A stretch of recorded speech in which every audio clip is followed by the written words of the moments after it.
एलान news live की अहम खबरों पर एक नजर में आपका स्वागत है। 2, 3 और 4 फरवरी को महाराष्ट्र राज्य के चाकंद पूना में होने वाला उमूमी तबलीगी इज्तिमा कुछ तांत्रिक कारणों की वजह से रद्द किया गया है। अब ये इज्तिमा सिर्फ एक दिन यानी 3 फरवरी को सुबह से शाम तक रहेगा, जिसमें खुसूसी लोगों को ही इजाजत रहेगी। इस इज्तिमा में मौलाना साद साहब उपस्थित रहेंगे। वक्फ संशोधन विधेयक 2024 की जांच कर रही संयुक्त संसदीय समिति ने विपक्षी सांसदों द्वारा सुझाए 44 संशोधनों को खारिज कर दिया है और एनडीए खेमे से आए 14 सुझावों को स्वीकार कर लिया है। जेपीसी में दोनों सदनों के 31 सदस्य हैं, जिसमें एनडीए से 16, भाजपा से 12 और विपक्षी दलों से 13, वाईएसआर कांग्रेस से 1 और 1 नामित सदस्य शामिल हैं।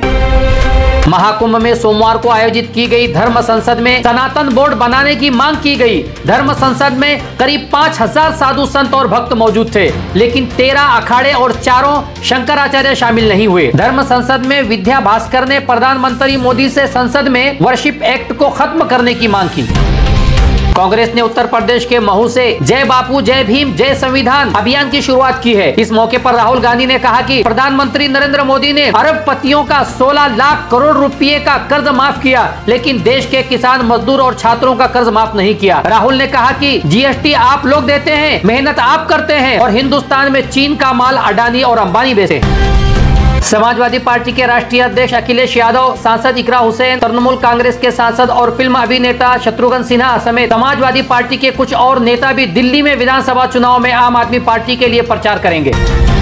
संसद का बजट सत्र 31 जनवरी से शुरू होगा। बजट सत्र शुरू होने से पहले राष्ट्रपति द्रौपदी मुर्मू लोकसभा और राज्यसभा के संयुक्त अधिवेशन को संबोधित करेंगी। बजट सत्र 4 अप्रैल को खत्म होगा। बजट सत्र के दौरान वित्त मंत्री निर्मला सीतारमण आम बजट पेश करेंगी। राजस्थान के बाड़मेर से सांसद राजकुमार रोत ने एक्स पर एक तस्वीर साझा करते हुए कहा, डूंगरपुर जिले के सरकारी विद्यालय में गणतंत्र दिवस के दिन राष्ट्रीय ध्वज फहराने की जगह भगवा झंडा फहराया गया। उन्होंने कहा, दिखावे के लिए राष्ट्रीय ध्वज को पीछे लगाया गया था। सांसद ने कहा, गणतंत्र दिवस पर यह कृत्य देश को शर्मसार करने वाला है।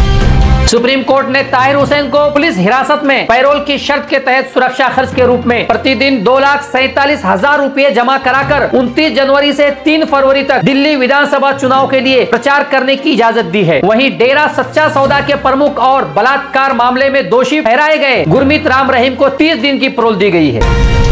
मुंबई में 40 वर्षीय एक व्यक्ति ने अपनी पत्नी और बेटे की नायलॉन की रस्सी से गला घोंटकर हत्या कर दी और घटना को आत्महत्या का रूप देने के लिए उनके शवों को घर में फंदे से लटका दिया। आरोपी शिवशंकर दत्ता ने यह अपराध इसलिए किया क्योंकि उसे अपनी 36 वर्षीय पत्नी की वफादारी पर संदेह था और अपने बेटे की इसलिए हत्या कर दी क्योंकि उसने अपने पिता को उसकी मां की हत्या करते हुए देखा था।